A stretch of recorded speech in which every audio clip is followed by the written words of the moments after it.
everyone, we just got some more exciting updates about Ghost of Yotei. Let's check it out. How's it going, everyone? Want to take you guys through some brief Ghost of Yotei updates that have dropped via the official PlayStation website.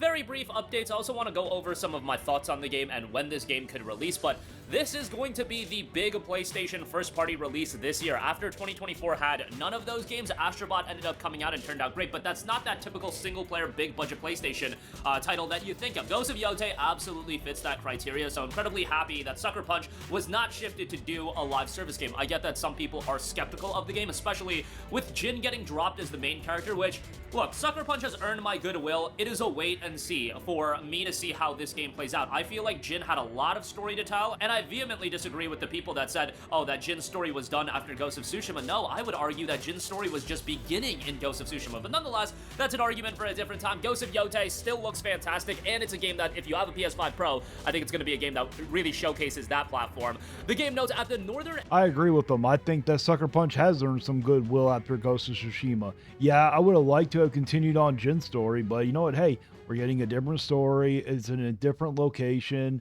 In Japan, it's also in a different time period. So that's fine. We're going to get something different, but you know, hey, it looks amazing. So far, what we've seen of this game looks phenomenal. Can't wait to play it. You know, the only people who I have seen throwing a fit aren't even gamers. Okay, I've been seeing a lot of like political channels, you know, sitting there throwing a fit like, oh, they're trying to do these female-led characters in video games, and they're not even gamers. How you know they're not gamers is people that are throwing a fit about a female being in a game like that. We've had many games where we've had female lead characters. Go look at a lot of JRPGs. There's a lot of female lead characters in those RPGs.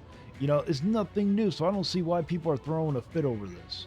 Edge of Japan, a new warrior rises. In 1603, Atsu sets out on a journey in the land surrounding Mount Yotei, an area filled with sprawling grasslands, snowy tundras, and unexpected dangers. The legend continues. 300 years after the events of Ghost of Tsushima, a new warrior Atsu rises from the ashes of her homestead. So unless they have granted Jin immortality, which I hope Ghost of Tsushima doesn't go that route, Yotei will not feature Jin whatsoever in terms of its current story. The story that they're telling around Atsu, it's not like Jin is going to be involved. Now, I could still see Jin being present in the game. How would that be implemented? Well, maybe in the form of flashbacks. Maybe, let's just say you go to an area and then it takes you back to Jin doing something maybe in the same area, or I don't know, scrolls that you find throughout the game that tell a story of somebody and, oh, that story is of Jin. They could do a billion different things to weave in Jin's story. I highly doubt that the entire narrative of Ghost of Tsushima is going to be completely forgotten, but as far as Jin being a present-day character in Ghost of Yotei, I don't think that's going to happen. Filled with... Yeah, I don't think that he's going to be still alive after 300 years. At least I hope they don't. I agree with you on that one. Most likely, what I think of what will happen is they're going to sit there and do like a legend or a story. Someone's going to pass down the story or legend to her. She's going to go and find out. You know, and that's where I think that we're going to find out. But yeah, if they don't sit there and include him somehow in the game, that's just a waste. Fury and determination, Atsu will hunt down those responsible for the death of her family and exact her revenge. I feel like that is the story background of all of these games that are set in this era. Somebody close to you dies, you're out for revenge. It's a pretty typical story outline. Every odd job and bounty will provide the coin she needs for her journey, but now she fights, survives, and evolves. The legend of the ghost will be up to you. People come north to disappear. Ghost of Yotei takes place in the land surrounding Mount Yotei, a towering peak at the edge of Japan's snowy northern regions. In 1603, this area was outside the rule of Japan, a wild frontier filled with sprawling grasslands, icy tundras, and unexpected dangers as well. Immerse yourself into the legend, featuring massive sightlines that let you look far across the environment skies of twinkling stars and auroras and vegetation that sways believably in the wind. Ghost of Yotei has been built from the ground up for PlayStation 5 consoles with enhanced performance and visuals on PlayStation 5 Pro. Again, when I saw this game, I was like, oh, this is a pretty good-looking game. And given how First Party has already done an incredible job of optimizing certain games for the PS5 Pro, I think Ghost of Yotei is going to be exactly that. Alongside its... You know, I think the graphics are going to look amazing. The scenery is going to look beautiful. I can't wait to play it on the PS5. The only thing I'm hoping for that it's not going to be barren, because it sat there and said that it was outside the rule of Japan. So I'm wondering if the population's low. I really hope they don't make it barren, because that would just be kind of boring.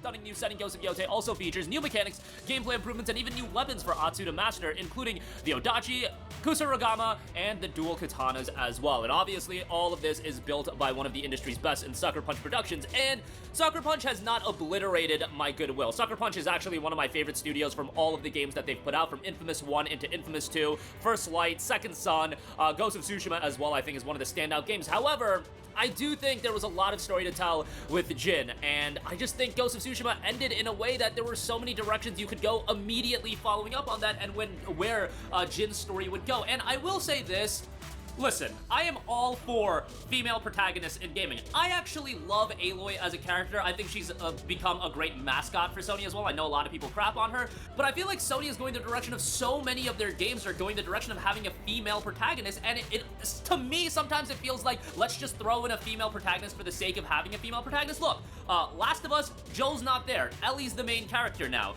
Intergalactic, you've got Jordan as the main character in that as well. Okay, when it comes to The Last of Us 2, you know, eventually Joel was gonna die here. I mean, the guy was pretty damn old inside that game. He didn't have, you know, like playing as him would have been kind of a little boring, so it made sense. That's the only way the evolution of that game could have gone. Now, I am not against Joel dying. You know, honestly, Abby, that's her name. I don't blame Abby for killing Joel. He killed her father, so it makes sense. She would have sought revenge. At least the way that they wrote it, it made sense. Whether you liked it or not's another story. You've got Aloy in Horizon, you've got Atsu now in Ghost of Yotei, where I would argue that Jin's story still had so much to tell. In the case of Last of Us and Ghost, those are the ones where I feel a little bit annoyed by it on the basis that I feel like Jin's story is not finished, and I feel like Joel got done dirty in Last of Us Part 2. But, you know, as far as Jordan, she's a brand new character, whatever, for her. Hopefully Intergalactic turns out well. And Aloy is obviously a great mascot for Sony. And then you do have, like, Kratos and Spider-Man on the male side, and you've got Sorrows coming out as well. But I just feel like Jin's story being dumped for a new protagonist, and to me, I'm sure that the game is going to be great, but I don't know. It's just, I have to see how it's going to be executed.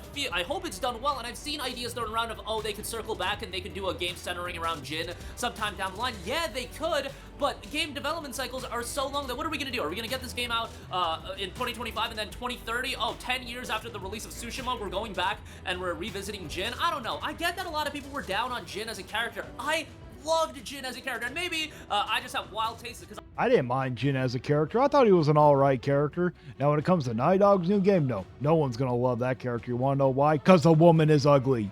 The woman is god-awful ugly. If we're gonna play as a woman, we want to play as an attractive one, not a god-awful ugly one. I like Aloy as a character as well, but I love Jin as a character. I saw so many people saying he was generic, there was no depth to him. I almost feel like that was the idea of the game. The game in Ghost of Tsushima was his descent into madness and becoming the Ghost. I want to see a full-fledged game as him as the Ghost and him kind of utilizing his newfound principles in life, which I never feel like we got an entire game of Jin established. And it would be one thing if Jin got shifted away as the main character, but now he's shifted away from the present story entirely. That's what I think. It just has me a little bit concerned. Ultimately, it's Sucker Punch. The game looks incredible. It's just, I understand if you actually really did love Jin as a character. I mean, he was okay. I didn't mind him. You know, I love the game, don't get me wrong, but I will agree, yeah, he was a generic kind of down-the-road character. You know, you got him in almost every game. So, you know, but a lot of my favorite games, like usually each new game, they don't sit there and bring back the first character. Look at Final Fantasy.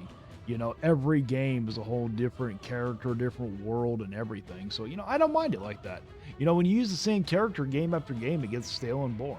Like Jin a lot more than most people as a character, and I'm sure they'll do a good job with Atsu. I'm sure they'll create a compelling character. Sucker Punch does a pretty good job of creating well-done characters. And talking about, you know, female protagonists, yeah, we got a lot of great Ellie's great, Aloy's great. Y'all did my girl Kat dirty from Gravity Rush. You want to have a prominent female protagonist? Let's bring Kat back and let's actually build around her, because I think in 2025, I think Gravity Rush could do so well, but I gotta, you know, shoehorn in my Gravity Rush push every video. But, yeah, it's not about as much as the male or female protagonist thing. It just feels like, to me, this is the second game where I feel like the male protagonist may have potentially been done dirty to get a female protagonist and to shift to a female protagonist. But who knows? Again, they could tackle Jin's story. They could do a bunch of things, flashbacks, scrolls out there. I don't know. They could do a lot of things as far far as still having Jin present in the game, but given it's 300 years after, the present storyline obviously won't have him there. I will also say, as far as the release of this game, this does seem to be reiterated that this game will be coming out in 2025, Yotei that is. This is one of those games that I feel it would do them really good to avoid GTA 6. I think the GTA... Everyone needs to stay away from GTA 6. I don't even know if there's an IP like right now that could even compete with GTA 6, to be honest. Well, there probably is some IPs that are just as big, but I don't think anybody has any IP cooking that can release it in time around GTA 6. Like, even though a lot of people love Ghost of Tsushima, you know, with this game, Ghost of Yotei, I do not think that this game will be able to compete with GTA 6, honestly, no. GTA 6 thing is being a little bit overplayed. I saw somebody being like, oh, you know, the Legend of Heroes Trails Beyond Horizon has to make sure that it avoids GTA 6. Look, I think the Legend of Heroes fan base is gonna play Legend of Heroes. That's a super hardcore audience and it's a niche franchise. Ghost of Yotei, on the other hand, is a big budget open world game that is gonna have a gigantic marketing push and is going to target a similar audience that GTA would target as well. GTA is gonna have the far bigger audience, but I think if GTA 6 and Ghost of Yotei came out within a week of one another, Ghost of Yotei would be impacted. I honestly think it would be great to get Yotei out sometime at the end of July, early August, much like Tsushima came out in early August. I just think there's no chance GTA 6 is going to come out in early August. It would give a big way to kick off that like gaming season of a lot of big games coming out and get Yotei out at a period where a lot of people are off from school. I always thought early August, July, that would be a good time to put out games, but you know, I'm sure that the gaming publishers have done their research and that's why a lot of games don't come out in that period, but I think Yotei coming out early August makes a lot of sense. Will it get shifted to September? Sure, I just think it would do, this is one of those instances where I do think it would do the game a lot of good to avoid GTA 6. I think GTA 6 would impact this game. Honestly, April, if they could have had the game ready, April would have been a good time to release it. I don't think, like, the only heavy hitter I think we got this month is what, Claire Expedition 33, and that's it. The rest of them are just remasters and reports, if I remember correctly. Ultimately, I think if Yotei is good, people would just check out both, but, you know, there's only so much time in the day, and you don't want to put both games around the same time. It's really, you don't want to put Yotei around the same time as GTA. GTA is the juggernaut here. Yotei, as big of a game as it is, it's no GTA 6. Even though I personally am more excited for Yotei than GTA 6, I have to be realistic. GTA 6 is without a doubt the bigger game. But that'll do it for me. Let me know all of your thoughts. Nah, I'm more excited for GTA 6, if I'm being honest, but I am excited for this game too. But let me know down in the comments if you agree with me or not. Please like, share, and subscribe. And until next time, stay vigilant.